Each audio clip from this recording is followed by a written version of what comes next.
Abwehrstellung, bis wir wissen, wie viele es sind. In the annals of military history, few units have commanded as much intrigue, fear and controversy as the Waffen SS. As shadows cast by World War II begin to lengthen into history, we embark on a journey deep into the heart of this enigmatic force. From the outset, the Waffen SS distinguished itself by embracing cutting-edge military strategies and technologies. Their doctrine emphasized rapid maneuverability, combined arms warfare and decentralized command structures, approaches that would later become hallmarks of modern military doctrine. Yet, perhaps most significantly, the Waffen SS was driven by a potent ideological fervour that set it apart from conventional military units. Comprised largely of volunteers who ardently embraced National Socialistic ideology, the Waffen SS was imbued with a sense of fanaticism and devotion to their cause that fueled their combat effectiveness and complete ruthlessness. So, today, join me as I delve into the crucible where ideology forged soldiers, where tactics evolved into deadly precision, and where the line between heroism and horror blurred. Through rare archival footage, expert analysis, and first-hand accounts, we seek to understand what made the Waffen SS both feared and revered on the battlefield.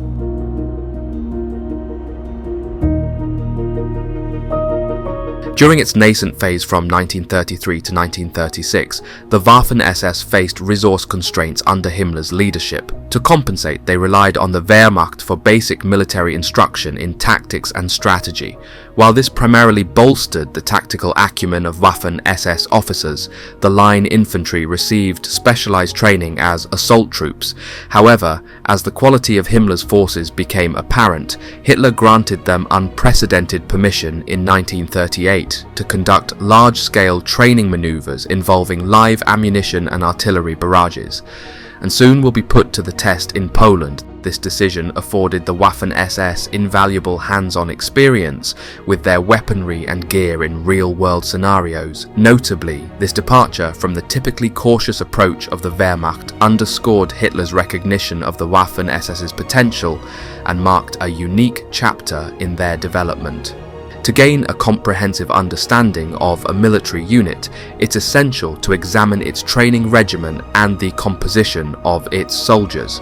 The Waffen SS, conceived by Heinrich Himmler, the leader of the SS and Gestapo, emerged from his vision of establishing a new Aryan elite within the Third Reich. Himmler was adamant that his military formations should represent the pinnacle of German prowess. However, he also sought to break away from the traditional elite of Germany, instilling a sense of distinction in his new Aryan elite. This led Heinrich to institute a rigorous and deeply indoctrinating program aimed at molding ordinary soldiers into fervent warriors renowned for their physical prowess and unwavering courage. Ultimately, these elite units garnered favour from Adolf Hitler himself, solidifying their status as a formidable force within the new Germany.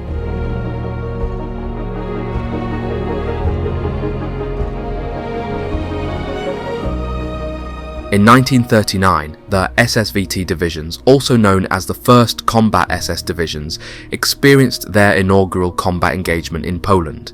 Hitler assigned operational control of the Leibstandarte and the SSVT to the Army High Command, OKH. Meanwhile, Himmler retained command of the Totenkopfstandarten for what he euphemistically termed special tasks of a police nature behind the advancing combat units. Despite the very quick victory over Poland in September 1939, the regular Heer Army expressed dissatisfaction with the performance of the SSVT. They criticised its units for taking unnecessary risks and sustaining higher casualty rates compared to the normal army. Additionally, they deemed the SSVT poorly trained with unsuitable officers for combat command. For instance, the OKW noted an incident where the Leibstandarte had to be rescued by an army regiment after being surrounded by Polish forces at Pabianice. The SS unit was almost completely destroyed. In its defense, the SS argued that it faced challenges fighting piecemeal instead of as a unified formation and lacked proper equipment provided by the army to accomplish its objectives. Himmler advocated for the SSVT to fight in its own formations under its own commanders, while the OKW pushed for the SSVT's dissolution. Hitler, unwilling to antagonize either the army or Himmler, opted for a compromise. He ordered the SSVT to form its own divisions but placed them under army command. Hitler resisted integrating the Waffen SS into the army, as it was intended to remain the armed wing of the party and envisioned to become an elite police force following the war's conclusion. In October 1939, the Deutschland, Germania and Der Führer regiments underwent a reorganization to form the SS Verfügungsdivision. However, the Leibstandarte remained independent and saw an increase in its strength, becoming a reinforced motorized regiment. Hitler also sanctioned the establishment of two new divisions. The SS Totenkopf Division, comprised of militarized units from the SS Totenkopfverbände, and the Polizei Division, composed of members from the National Police Force. This sudden expansion resulted in the force that the OKW had sought to disband growing from 18,000 to over 100,000 men practically overnight. Subsequently, Hitler approved the creation of 4 motorized artillery battalions in March 1940, one for each division including the Leibstandarte. However, the OKW was tasked with supplying these new battalions with artillery, but it was hesitant to relinquish guns from its own arsenal. As a result, the delivery of weapons was slow, and by the time of the Battle of France, only the Leibstandarte battalion had reached its full strength. Overall, from 1940 to 1942, the Waffen SS stood out as a compact and highly mobile elite force within Germany's military apparatus. Comprising predominantly motorized units, its premier elite formations, Leibstandarte das Reich, Totenkopf, were meticulously organized as motorized infantry divisions. These divisions were equipped with an extensive array of weaponry, including rifles, machine guns, mortars, infantry guns, anti-tank weapons, artillery, and armored cars, allowing them to operate with remarkable versatility and effectiveness on the battlefield. It was the exploits of these select divisions that truly established the military reputation of the Waffen SS. Engaging in grueling and often brutal combat conditions on the Eastern Front during the pivotal years of 1941 and 1942, they demonstrated extraordinary resilience and combat prowess. Their ability to hold defensive positions against overwhelming odds earned them admiration, not only within the ranks of the Waffen SS, but also from the highest echelons of the German leadership. Hitler, in particular, was deeply impressed by the performance of these SS divisions. Their steadfastness and fighting spirit left an indelible mark on him, leading him to not only expand the ranks of the Waffen SS, but also to elevate its status to that of an elite organization within the German military hierarchy. This recognition from Hitler himself served to further enhance the prestige and significance of the Waffen SS, both within Germany and on the broader stage of World War II.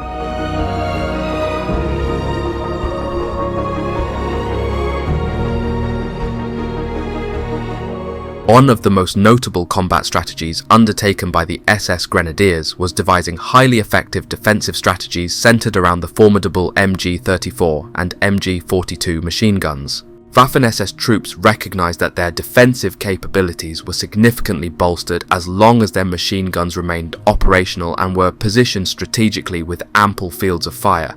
To maximize their defensive prowess, Waffen SS Grenadiers meticulously selected advantageous positions for their machine guns and employed sophisticated camouflage techniques to conceal them from enemy view. In instances where time and conditions permitted, machine gun crews prepared multiple fallback positions to ensure continuity of fire. Understanding the critical role of their machine guns, Waffen SS troops were cautious not to needlessly risk them. In the event of unsuccessful attempts to halt enemy advances, machine gunners adhered to standard operating procedures, often retreating to pre-prepared rearward positions to continue the fight before the enemy closed in. As long as the majority of their machine guns remained functional, SS Grenadiers could effectively stall attacking infantry forces, often outnumbering them significantly. In fact, just a few well-positioned and well-supplied MG-42 machine guns had the capability to delay an entire attacking regiment for hours along a several-mile frontage. Recognizing the pivotal role of machine guns in defensive success, German crews were selected with meticulous care. In reality, the 9-man SS Grenadier squad was primarily geared towards servicing its machine gun. The primary gunner, known as Schütze I, typically the most experienced and decorated grenadier in the squad, bore the responsibility of carrying the gun. His comrade, Schütze II, was tasked with feeding ammunition belts, ensuring operational efficiency through periodic barrel changes, and clearing any jams that occurred during combat. Typically, 2 less experienced recruits were tasked solely with supplying fresh ammunition for the machine gun, while the remainder of the squad took up positions in foxholes to cover all possible approaches to the machine gun emplacement. This arrangement provided a significant advantage, allowing German infantry squads to sustain heavy casualties, even up to 2/3 of their strength, and still remain effective as long as the machine gun remained operational. With just a gunner, loader and munitions carrier, the squad could maintain nearly the same volume of fire as a full squad, explaining why SS infantry units often continued resistance even after suffering losses that would have incapacitated Allied infantry units.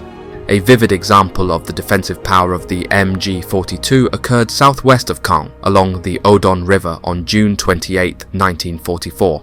The 6th Company of the 1st SS Panzergrenadier Regiment, 1st SS Panzer Division Leibstandart, led by SS Schütze Erich Göstl, faced an entire British battalion assault. Despite sustaining injuries, including being shot and blinded in one eye, Göstl refused to abandon his machine gun. His relentless stream of fire effectively halted the British advance, pinning down the entire attacking battalion.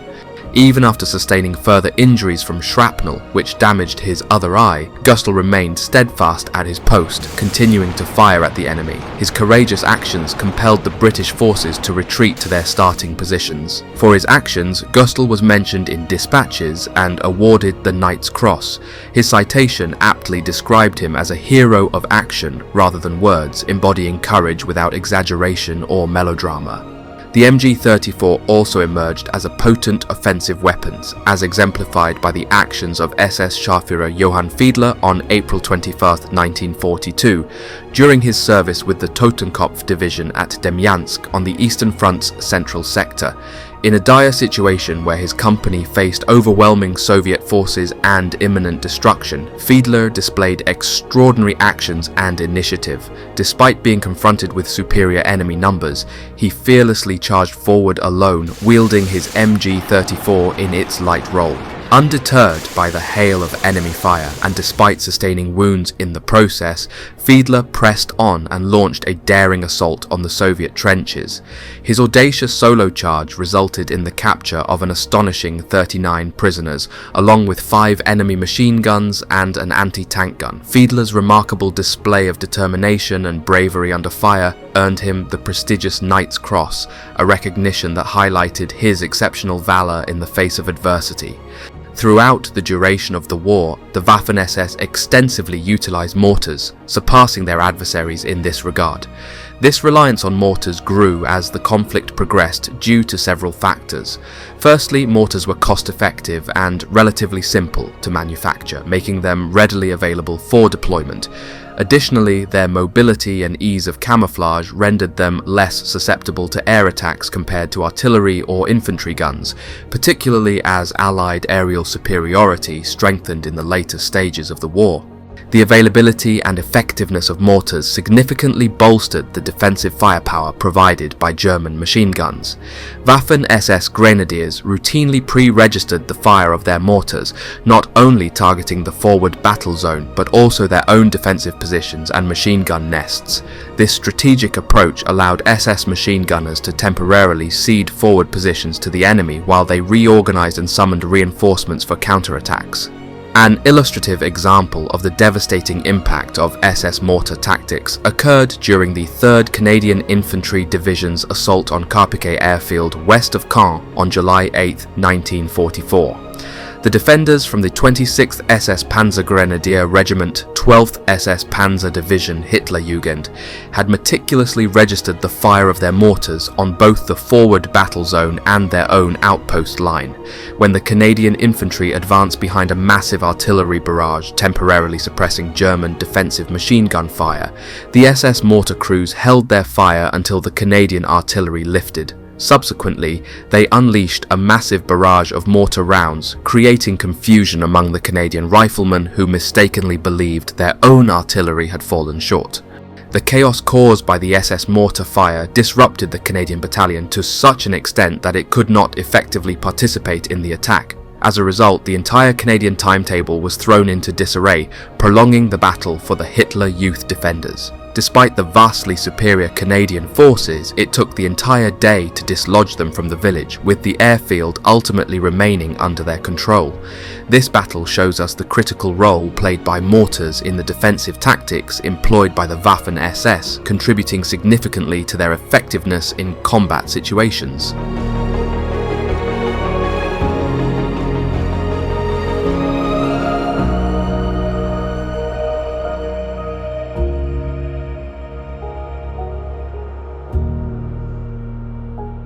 The Waffen SS extensively utilized a wide range of captured mortars during the war.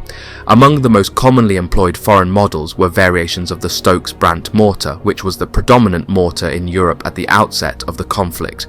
Originally developed and widely used by the French army, with over 8,000 units deployed in 1940 alone, these mortars were also captured by the Germans from various countries such as Austria, Poland, Holland, Denmark, and Yugoslavia. These captured mortars were often utilized in place of German medium mortars and primarily served with SS garrison and training units. For instance, the SS Landstorm Nederland Regiment fielded approximately Granatwerfer mortars, which were Danish license-built versions of the Stokes mortar. Additionally, the regiment possessed 3 1935 model French mortars, designated in German service as the Granatwerfer. These French mortars, though in limited numbers, also found their way into SS service, further diversifying the range of captured weaponry utilized by the Waffen SS. The development of multi-barreled rocket launchers exemplified the competitive dynamic between the Waffen SS and the German army during World War II.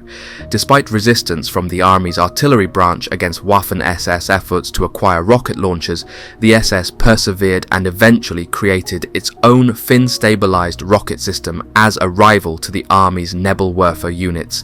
In 1941, during the early stages of the war on the Eastern Front, SS troops encountered the Soviet RS-82 Katyusha rocket launcher. Impressed by its capabilities, the SS captured several Katyushas intact and transported them back to Germany for further examination. Heinrich Himmler, recognizing the weapon's potential, ordered SS factories to manufacture a modified German version known as the 8cm Raketenwheelfachwerfer. This launcher featured 24 launching rails, each capable of firing 2 missiles, enabling a total salvo of 48 rockets. With its ability to rotate 360 degrees, the weapon provided significant firepower and versatility on the battlefield, enhancing the SS's combat capabilities. The first SS unit to be equipped with these rocket launchers was the 101st, later redesignated as the 522nd SS Vielfachwerfer Battery. This unit was attached to the ISS Panzer Corps in early 1943 and fielded 6 of the 8cm rocket launchers. Another battery, the 521st, was activated in Landlingen during the spring of 1943 and equipped with 4 8cm launchers. Deployed to Kharkov on the Eastern Front, the 521st Battery came under the control of the 502nd SS Rocket Launcher Battalion. It fought alongside the ISS Panzer Corps during the recapture of Kharkov and the intense battles at Kursk. However, during the retreat to Poltava in the summer of 1943, the battery fought alongside the 5th SS Police Regiment and lost its remaining launchers. Subsequently, it returned to Langlingen for replenishment in October 1943. In the spring of 1944, the 521st Battery re-entered combat on the northern sector of the Eastern Front, attached to the 3rd Germanic SS Panzer Corps. It fought along the Narva River but sustained heavy losses during the subsequent retreat from the Baltic states to Courland in the late summer of 1944. As a result, it was disbanded in early November. However, Himmler reconstituted the battery at the SS Proving Grounds at Kurmark in January 1945, and the following month, the Unit 4 on the Oder front attached to the 506th SS Rocket Launcher Battalion, marking the last SS rocket launcher unit to be formed. Engaged in the bitter fighting retreat ahead of Berlin during April 1945, the battery disintegrated amidst the final collapse of the German forces on the Eastern Front in the war's last 2 weeks. Additionally, the Waffen SS utilized infantry guns, another innovation from the interwar period. These lightweight and mobile support weapons were operated by infantry and provided immediate and close indirect fire support beyond the range of mortars when required by the grenadiers.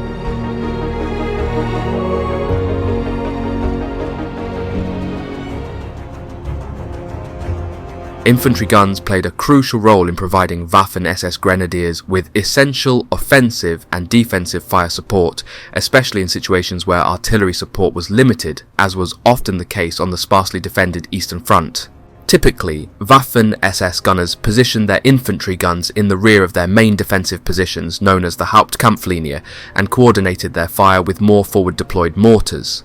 Such was the scenario faced by the 26th SS Panzergrenadier Regiment of the 12th SS Panzer Division Hitlerjugend on June 7, 1944, during its advance to repel the Allied D-Day landings. Each of its 3 battalions was reinforced by a platoon of 2 heavy infantry guns. As the division's scouting forces reached the Ardennes Abbey west of Caen, they observed the advance of Canadian infantry from the Regina Rifles, along with Sherman tanks from the 27th Canadian Armoured Regiment. Without waiting for reinforcements or artillery support, the SS Panzergrenadiers launched a counterattack straight from their assembly points, relying on surprise, boldness, and the covering fire provided by their 15 cm infantry guns. These guns played a crucial role in supporting the SS counterstrike, which overwhelmed the Canadian spearhead, forcing it to retreat. The infantry guns also helped suppress the defensive mortar fire that the Canadians called in to cover their withdrawal. Ultimately, it took the combined firepower of every Anglo-Canadian artillery piece ashore, along with the guns of the Allied Naval Invasion Armada, to halt the SS armoured counter-thrust. This engagement proves the pivotal role played by infantry guns in supporting Waffen SS operations and their effectiveness in contributing to successful counterattacks on the battlefield. Engineers in the Waffen SS utilised a variety of demolition charges and anti-personnel mines for various purposes, such as destroying enemy bunkers and bridges, obstructing roads, and immobilising equipment during retreats. One of the commonly employed demolition charges for offensive operations was the Stangenladung, also known as the pole charge, which involved attaching explosive charges to a pole and thrusting it onto the openings of enemy bunkers before detonating them. Hollow charge detonation charges were also utilised against steel and concrete obstacles. Mines, on the other hand, served as defensive weapons and were widely used by all combatants during World War II, with Germany being one of the largest users. Mines generally fell into 2 categories: anti-tank devices and the more common anti-personnel variant. The latter were smaller and lighter, containing fragmentation explosives designed to inflict maximum injury on humans within the blast range. These mines were strategically placed to deter enemy infantry movements and inflict casualties during their advance. In 1942, as the Waffen SS continued its expansion, a significant development occurred with the establishment of a new division in March. This expansion coincided with a notable trend. An increasing number of individuals from foreign backgrounds, many of whom were not volunteers, began to join the ranks of the Waffen SS. This influx of recruits marked a shift in the composition of the SS units. One notable example of this phenomenon was the formation of the 7th SS Volunteer Mountain Division Prinzhugen. This division drew its personnel primarily from Volksdeutsche ethnic Germans residing in regions outside of Germany's borders. However, the recruitment process for the Prinzhugen division was not entirely voluntary. Instead, many of these individuals were conscripted under threat of punishment by local German authorities in Croatia, Serbia, Hungary, and Romania. Despite their diverse backgrounds, these individuals were brought together and utilized for anti-partisan operations in the Balkans, showcasing the varied roles undertaken by the Waffen SS during the war. Moreover, the expansion of the Waffen SS was not limited to the Prince Eugen division. Concurrently, another division was formed, leveraging the existing SS Cavalry Brigade as its foundation. This initiative resulted in the establishment of the 8th SS Cavalry Division Florian Geier, further bolstering the SS forces with specialized cavalry units. These developments was the evolving nature of the Waffen SS during this period, as it sought to adapt to changing circumstances and expand its capabilities by incorporating personnel from diverse backgrounds and establishing specialized divisions to fulfill its operational objectives.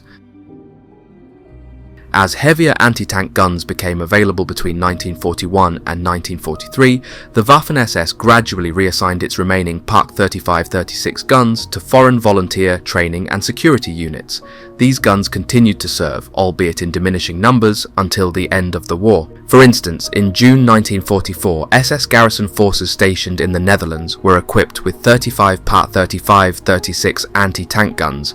Prior to the unveiling of the Pak 35-36's deficiencies during the Battle of Arras, Rheinmetall-Borsig had already initiated the development of a larger gun, the Pak 38, which would go on to become one of the most widely used anti-tank guns by the SS during the war. Similar to its predecessor, the Pak 38 was lightweight and mounted on a split trail carriage, facilitating easy maneuverability. The first two guns entered service in May 1940, with full-scale production commencing in the latter half of the same year. By spring 1941, the Pak 38 began equipping a single platoon in the anti-tank companies of the Select Army and SS divisions, quickly proving its superiority over the Pak 35-36.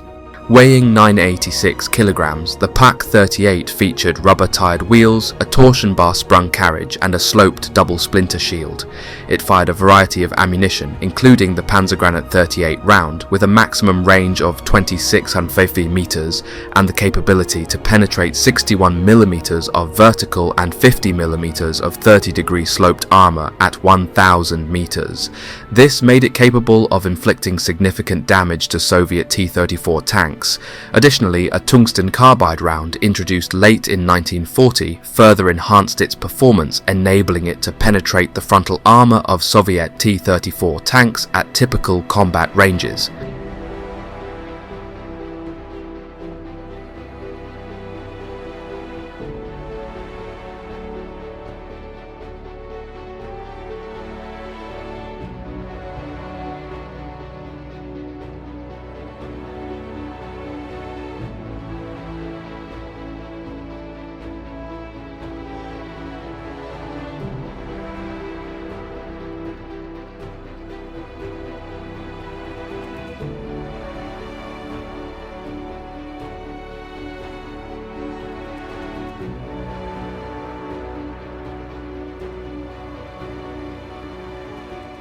An illustrative example of tank versus anti-tank combat occurred on August 8, 1944, near Saint-Sylvain, Normandy, during the onset of the Canadian offensive, Operation Totalize.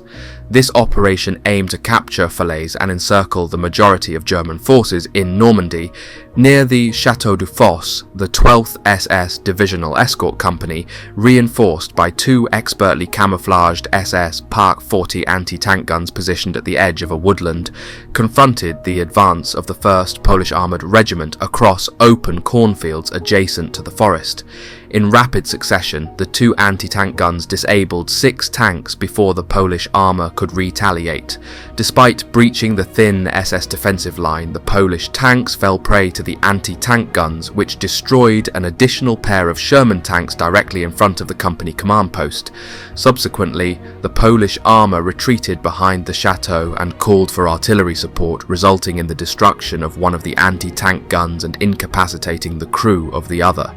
Seizing the opportunity, the Polish armour resumed their advance, unaware of SS Grenadiers Kurt Breitmoser and Leo Freund, who manned the surviving gun. Despite the odds, these determined soldiers managed to destroy a Polish Sherman with their first shot. However, their position was soon hit, leaving Breitmoser unconscious and Freund wounded.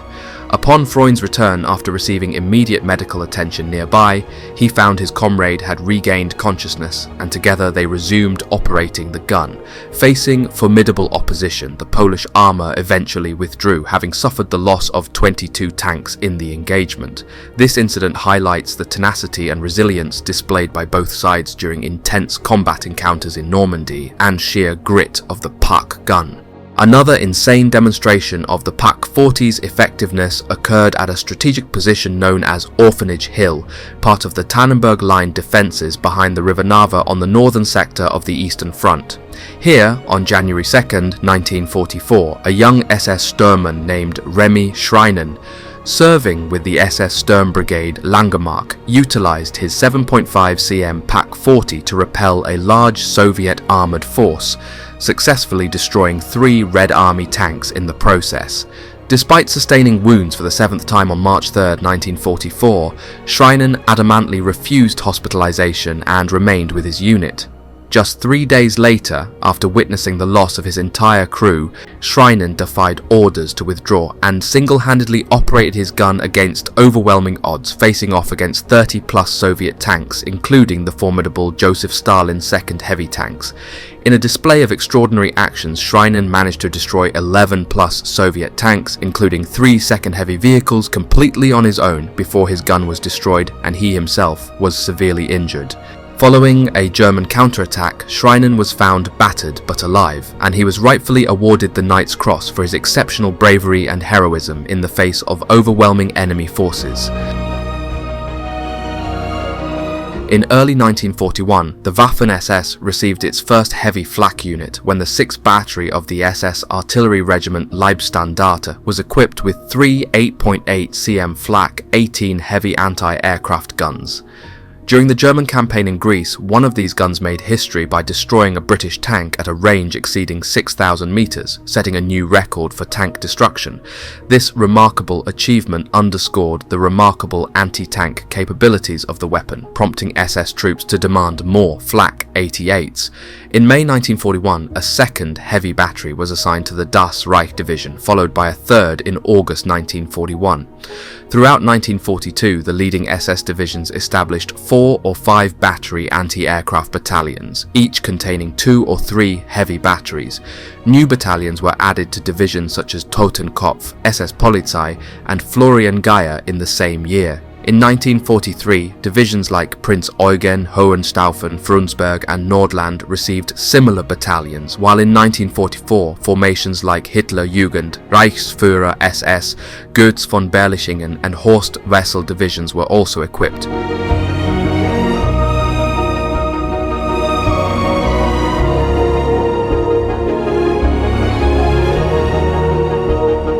Elite SS anti-aircraft gunners were tasked with safeguarding Hitler's summer residence and headquarters at Obersalzberg on the Bavarian-Austrian border. As part of the SS Special Forces, they worked to protect Hitler's dwelling from Allied air raids.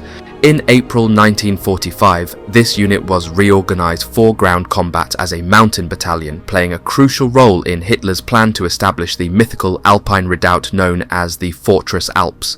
One of the most decorated SS flak gunners during the war was SS Unterscharführer Heinrich Gottke, a forward observer with the 17th SS Flak Battalion Goetz von Berlichingen.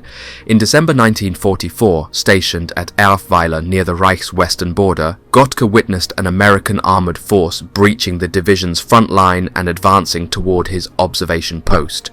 With no means to oppose the tanks, Gottke boldly called for his battalion's fire on his own position with the command "Fire on the Hermit." This act halted the enemy's advance, and for his bravery, Gottke was awarded the Knight's Cross, becoming one of only 3 flak gunners to receive this honour. In 1943, the Waffen SS underwent significant expansion. In February, the 9th SS Panzer Division Hohenstaufen and its counterpart, the 10th SS Panzer Division Frundsberg, were established in France. Following them in July was the formation of the 11th SS Volunteer Panzer Grenadier Division Nordland, comprised of Norwegian and Danish volunteers. September witnessed the creation of the 12th SS Panzer Division Hitlerjugend, consisting of volunteers from the Hitler Youth. Himmler and Berger successfully persuaded Hitler to establish a Bosnian Muslim division, resulting in the formation of the 13th Waffen Mountain Division of the SS Handschar, 1st Croatian, the first non-Germanic division to combat Josip Broz Tito's Yugoslav partisans. Subsequently, the 14th Waffen Grenadier Division of the SS, 1st Galician, was formed from volunteers from Galicia in western Ukraine. In 1943, the 15th Waffen Grenadier Division of the SS, 1st Latvian, was created, utilizing compulsory military service in the Ostland. The year concluded with the establishment of the 16th SS Panzer Grenadier Division Reichsführer SS, formed from the Sturmbrigade Reichsführer SS as a core unit. By the year's end, the Waffen SS had expanded from 8 divisions and several brigades to 16 divisions. However, by 1943, the Waffen SS could no longer maintain its status as an elite fighting force. Recruitment and conscription focused more on numerical expansion rather than maintaining quality. Many of the foreign units were only suitable for rearguard duties, and most of them were not that effective, and the combat reputation of the SS started to dwindle. One of the most notable successes of the Waffen SS was its utilization of armoured cars, otherwise known as half-tracks. An overview of the armoured cars utilised by the Waffen SS at the outset of the war sheds light on their capabilities. In September 1939, each of the 4 SS motorized infantry regiments was equipped with an armoured car platoon comprising 8 SDKFZ 221 and 222 light armoured cars. These vehicles were part of a series of light 4-wheeled armoured cars, including the SDKFZ 221, 222 and 223, distinguished by variations in weight, armament and turret construction. The Waffen SS approach to reconnaissance encompassed a broader scope, extending from gathering intelligence to engaging in combat operations. In contrast to their Anglo-American counterparts, who relied on various intelligence sources, the Germans placed significant emphasis on battlefield intelligence and were prepared to engage in combat to acquire information. Consequently, Waffen SS armoured reconnaissance battalions were well equipped with armoured cars and half-tracks. These units adopted the principle that audacity and speed combined with superior training, tactics and morale, along with German aerial superiority, could compensate for limitations in firepower and protection. This approach enabled SS armoured cars to gather valuable intelligence on the battlefield. In addition to their boldness and determination, Waffen SS armoured reconnaissance units were characterised by their audacity and speed. They believed that these qualities, along with superior training, tactics and morale, coupled with German aerial superiority, could compensate for any deficiencies in firepower and protection. This mindset empowered them to undertake daring missions deep behind enemy lines, often resulting in valuable intelligence being gathered for their respective divisions. Such audacious actions were not limited to a single engagement. Throughout the war, Waffen SS armoured reconnaissance units consistently demonstrated their willingness to push the boundaries of conventional reconnaissance tactics. Their ability to operate aggressively in the face of enemy opposition allowed them to gather crucial information about enemy movements, positions and intentions, contributing significantly to the success of SS operations on various fronts. Furthermore, the success of SS armoured reconnaissance units depended not only on the bravery of individual soldiers, but also on their cohesive teamwork and meticulous planning. Each mission required careful coordination between reconnaissance patrols, support elements, and command structures to ensure objectives were achieved while minimizing risks to personnel and equipment. Despite facing formidable challenges and often operating in hostile territory, Waffen SS armoured reconnaissance units remained undeterred in their pursuit of battlefield intelligence. Armoured reconnaissance battalions played a crucial role in leading Waffen SS offensives with remarkable boldness. In September 1943, for instance, the 1st Armoured Car Company of the SS Armoured Reconnaissance Battalion Das Reich undertook a mission to investigate a suspected Soviet armoured build-up in a village flanking the division. Led by SS Untersturmführer Alfred Siegling, the company's heavy platoon, equipped with 6 half-track 8-wheelers, fearlessly entered the village despite the presence of Soviet armor. To the surprise of the unsuspecting Soviets, Siegling's patrol raced through the village at full throttle, passing within meters of numerous Soviet T-34 tanks stationed near the village square. Caught off guard by Siegling's audacious maneuver, the Soviet troops were slow to react. By the time they scrambled back to their tanks, started their engines and aimed their guns, all they saw was the dust kicked up by the departing German armoured cars as they exited the village unharmed.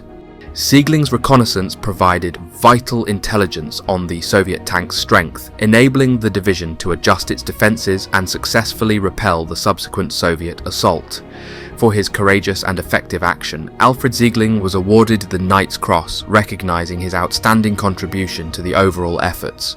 During the pivotal years of 1943 to 1944, the theatre of war witnessed monumental clashes marked by extensive participation from the Waffen SS, notably in engagements like the Battle of Kursk, the Battle of Kharkov and operations in Italy. However, amidst these significant battles, the Waffen SS underwent extensive reorganizations, particularly in the aftermath of the devastating defeat suffered at Kursk. Following the setback at Kursk, a period of intensive restructuring ensued within the ranks of the Waffen SS. The resilience of these elite forces was tested as they were redeployed to critical fronts, often in precarious positions. Notable engagements during this period included operations in Demyansk, Narva, and other strategically vital locations. These battles were characterized by their ferocity and brutality, underscoring the intense nature of the combat experienced by the Waffen SS. From this point forward, a dramatic shift in the nature of warfare emerged.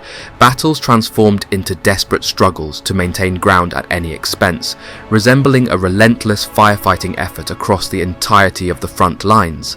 The conflict took on a new intensity as German forces found themselves engaged in fierce fighting across Ukraine and the Baltic states.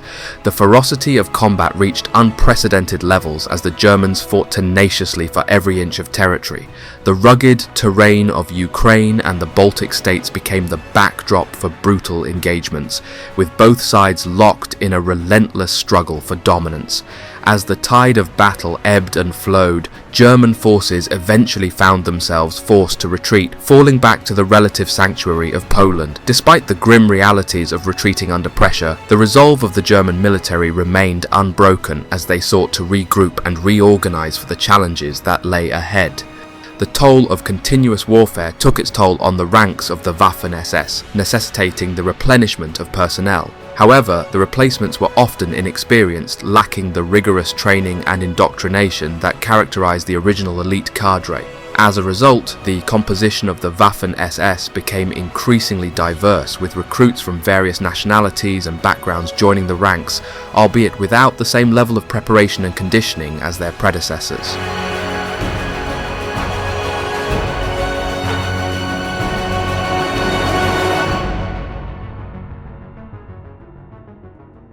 One of the earliest Waffen SS divisions to fully equip with a battalion of Panther tanks was the 2nd SS Panzer Division Das Reich. However, by December 1943, this division had lost all of its original 49 Panthers during sustained defensive operations around Zhytomyr in Ukraine. As a result, the High Command withdrew the remaining elements of the division and completely re-equipped its 1st Panzer Battalion with Panther tanks.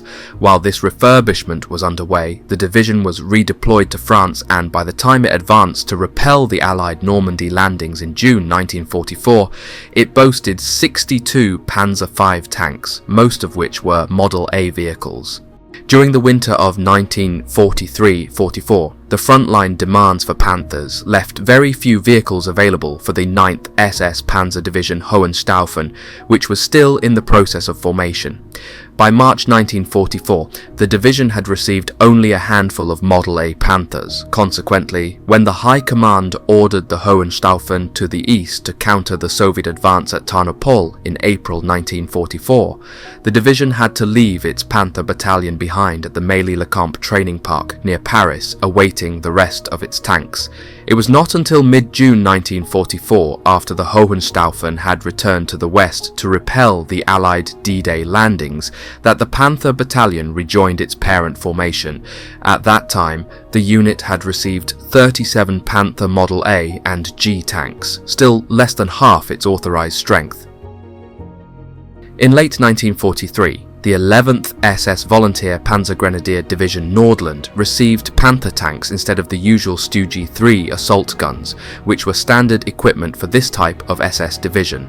In early 1944, the Nordland became part of SS Gruppenführer Felix Steiner's 3rd Germanic SS Panzer Corps, which held the northern part of the Eastern Front on the Gulf of Finland at Narva. The front line in the north had changed only slightly since December 1941, although the Soviets had managed to break the German encirclement of Leningrad in 1943. In early February 1944, the Soviets launched an offensive against the Nordland's defensive line along the frozen Narva River. They established a bridgehead south of the positions held by the Nordland and began advancing north, rolling up the SS defences from the south. In desperation, the divisional commander committed his reserve of Panther Model A tanks from the 11th SS Panzer Battalion Hermann von Salza, named after the Grand Master of the medieval Teutonic Knights, to stem the Soviet advance, which they managed to achieve. Similarly, in late March, when a Soviet armoured column broke through the German defences and reached the main bridge over the Narva at Ivangorod, the Nordland deployed the Panthers of its 1st Panzer Company to launch frantic counterattacks against vastly superior Soviet forces. For his courage in this action, SS Oberscharführer Philipp Wild received the coveted Knight's Cross. 3rd SS Panzer Corps managed to conduct an epic defence at Narva against superior odds for 6 months before a massive Soviet onslaught in July 1944 forced the Waffen SS to withdraw. The 12th SS Panzer Division Hitlerjugend was another SS formation that received large numbers of the Panther Model G tank. Formed in 1943-44, the Hitlerjugend was the 7th and final Waffen SS armoured division raised during the war, comprised primarily of 17 and 18-year-old Hitler Youth members, often referred to as the Candy Soldiers due to their young age. The division also included a cadre of veteran NCOs from the Leibstandarte division. The division's 12th SS Panzer Regiment followed the standard format of 1 Panther-equipped and 1 Panzer I-4-equipped tank battalion. By D-Day on June 6, 1944, the Hitlerjugend deployed 81 Panthers, with the majority being Model G vehicles. However, during the bitter defensive fighting in Normandy, the division suffered heavy losses and was virtually annihilated. Despite their lack of experience, the young troops of the Hitlerjugend fought with fervent zeal and brutality. In one notable incident, 60 soldiers from the division held out in the ruins of Falaise for 3 days against vastly superior Allied forces. However, the division's young troops also committed several atrocities, including the callous execution of at least 41 unarmed Canadian prisoners in the early weeks of the invasion. Following initial successes by the Allies on the first day of the operation, General Simons, the Corps commander, directed Worthington Force, an all-arms battle group centred around the Canadian 28th Armoured Regiment, to capture the strategically important Hill 195. However, during the night as Worthington Force advanced, it became disoriented and veered significantly off course. By morning, it had ended up 4 miles northeast of its intended objective, well beyond the effective range of artillery support. Before the Canadian command realised that Worthington Force had strayed from its target, the Germans responded swiftly and decisively. 2 combined arms units from the Hitlerjugend, SS battle groups Wünsche and Kraus, launched simultaneous attacks on Worthington Force from 3 directions. Led by 12 Panther tanks and 9 Tiger I tanks, the SS counterattack swiftly overwhelmed the isolated Canadian force in under 2 hours. The assault left behind numerous casualties and 28 burning tanks in the positions previously occupied by Worthington Force.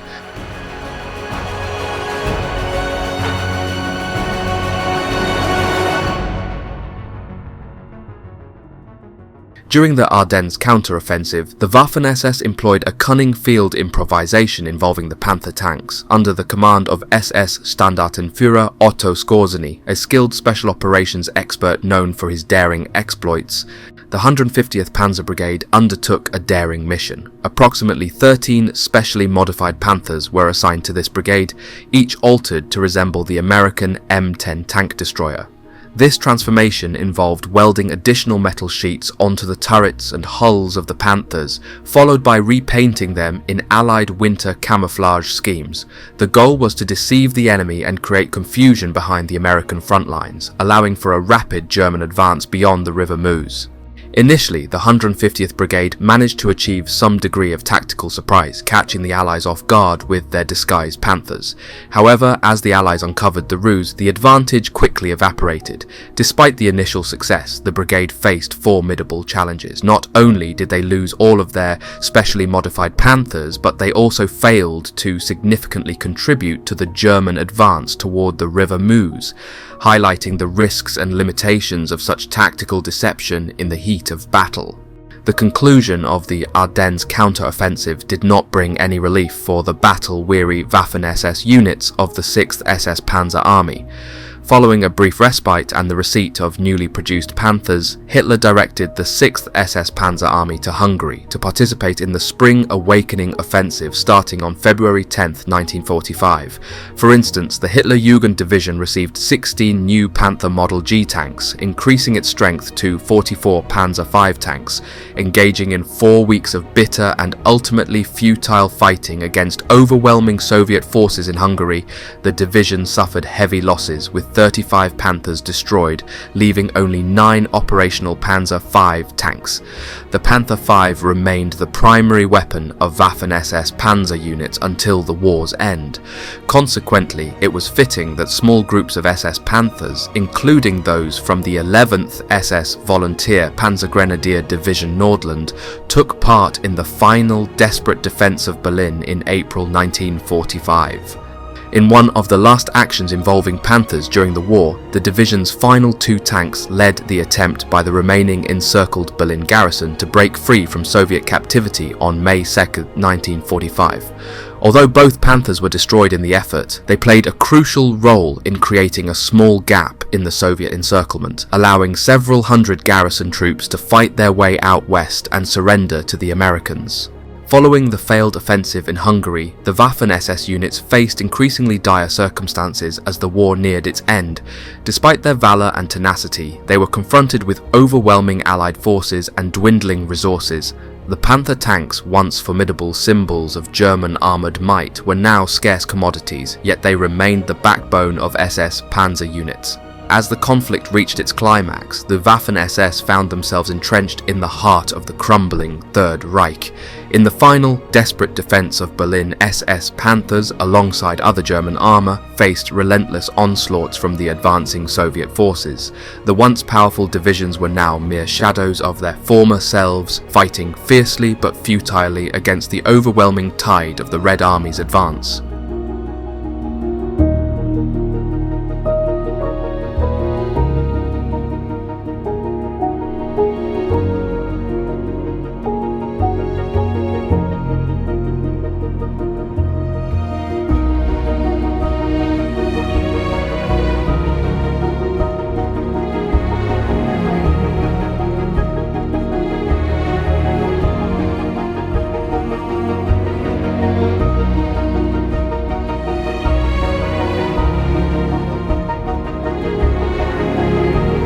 In the waning days of World War II, the 503rd SS Heavy Tank Battalion found itself stationed at training grounds in Germany, eagerly awaiting the arrival of new production King Tigers.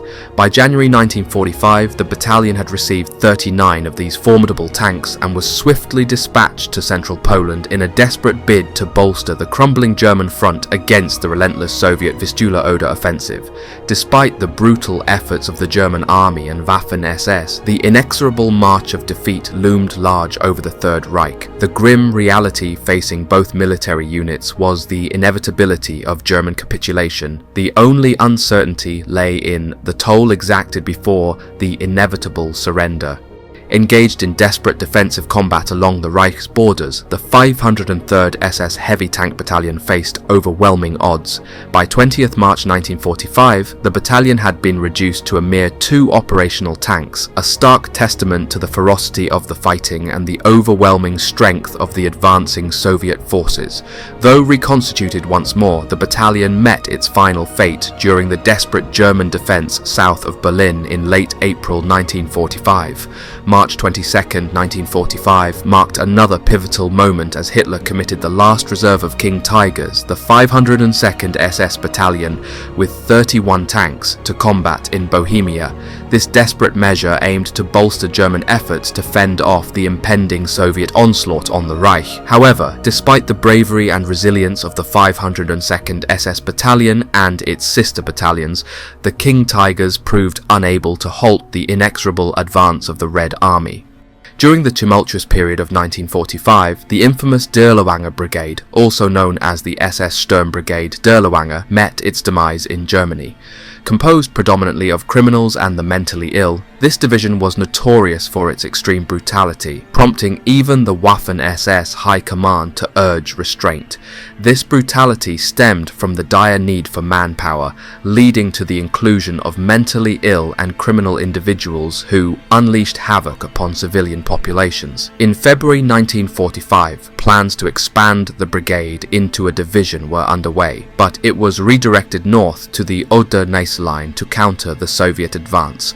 Renamed as the 36th Waffen Grenadier Division of the SS on February 14, 1945, it consisted of approximately 4,000 men with additional army units attached.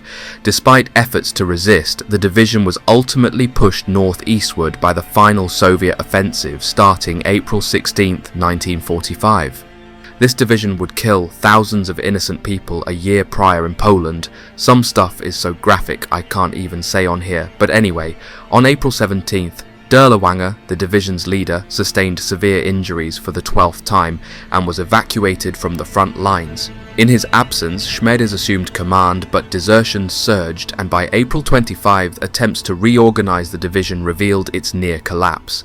Subsequently, on April 28, 1945, SS Sturmbannführer Ewald Ehlers, commander of the 73rd Waffen Grenadier Regiment of the SS, was executed by his own men on corruption charges. By May 1, 1945, the remaining unit was decimated by Soviet forces in the Halbe Pocket, with only a small group managing to evade capture and retreat towards the US Army lines at the Elbe River. Schmedes and his staff surrendered to the Americans on May 3rd. Approximately 700 men from the division survived the war. In June 1945, Dirlewanger was apprehended by French forces in Germany and met his demise in custody by June 8th, purportedly due to being assaulted by Polish soldiers in Altshausen.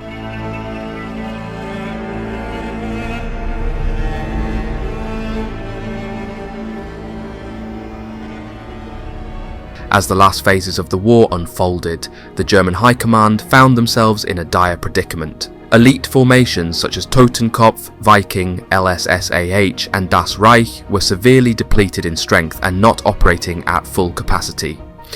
In the final battles, particularly in Berlin, the situation became so desperate that the command had to rely on French, Latvian and other multinational SS formations to defend the city of Berlin at all costs. Meanwhile, LSSAH and other main formations were engaged in frantic battles across Vienna, fiercely contesting against large Soviet formations in harsh defensive struggles.